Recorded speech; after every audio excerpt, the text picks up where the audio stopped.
Knock, knock. Who's there, hey? It be me, your friendly neighborhood Bubba.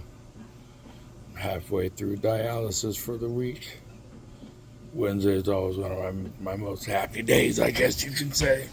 Because I know Friday's coming. That means I have a 2 day off in a row. Long post yesterday. Had a lot on my mind. Still have a lot on my mind. Going through a lot. This journey has been nothing short of I don't know, exhausting would be the proper word. Because I know I'm tired now. I know I'm tired after treatment. I know I'm tired going to treatment. I'm just tired. It's been a lot this year. The double amputation kicked my butt more than I thought it would. And it took me longer to really heal up from it. I mean, just now, really starting to feel good about things. And, touching on so many different subjects I can talk about that's always in my mind. But, a lot of it, as I'm learning, as I'm growing, it's, generational trauma is real. And again, my mother, Ojibwe, Turtle Mountain, Chippewa. And her life was nothing short than, it was tougher than shit, to be honest with you. Her daddy was murdered when she was 7 years old. She got molested and abused after that happened because the men that came into her mom's life um, were more interested in the little girl that her mom had. And that was like one of my hardest things to hear from my mom when she told me. And how she told me was funny because I went to give her a kiss one day and she slapped me.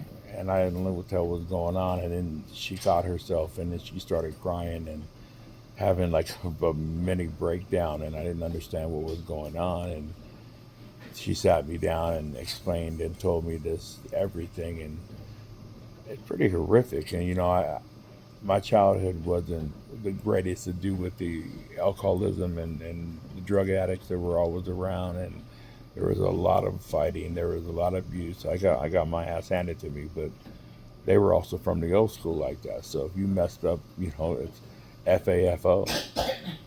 We kids today don't know how well they have it in so many different aspects.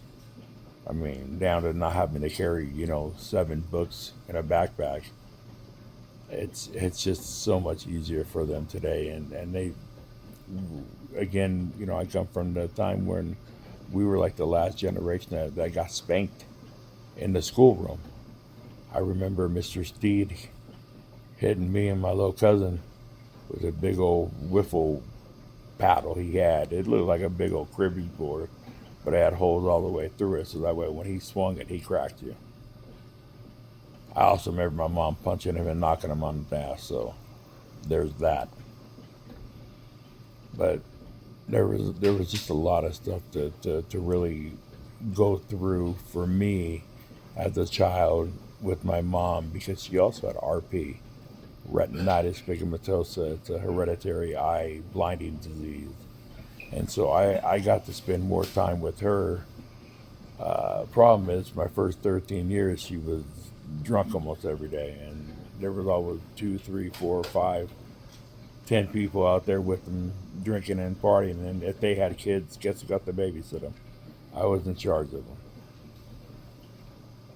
That's where I learned to cook because I was feeding everybody. Because the little kids had to eat, right? So that's what Bubba did.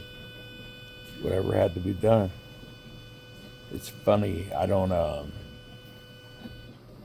envy people that have it too easy because no matter what, it's what made me who I am today, what I went through.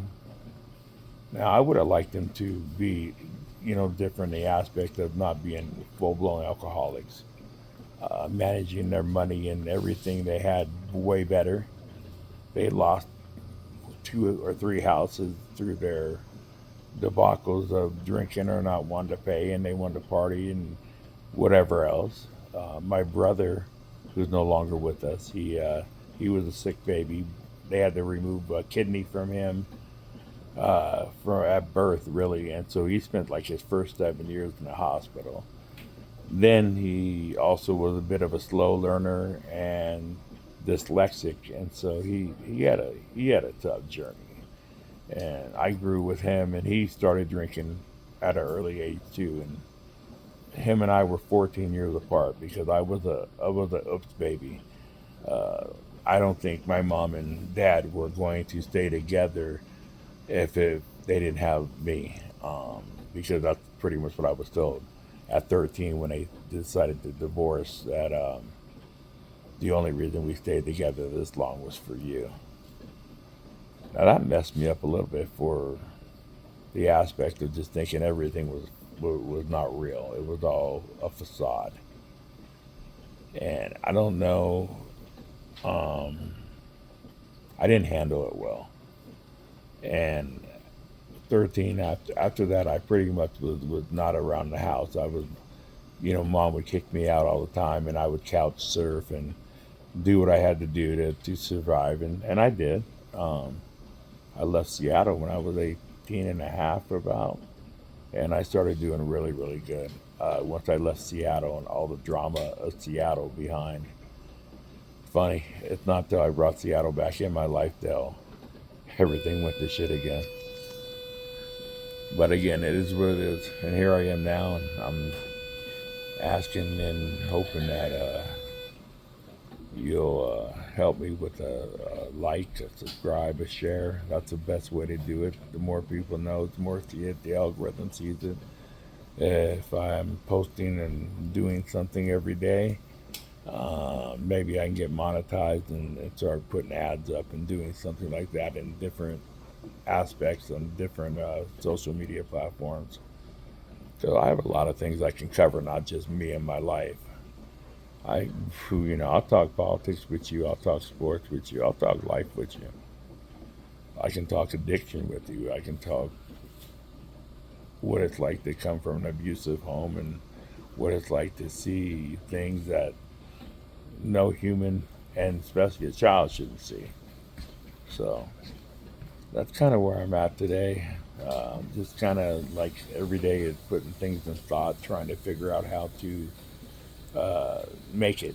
You know, the bills don't stop coming in. They only seem to increase. So, like I said, best way to help. And if you can help monetarily, you're more than appreciated. Much love.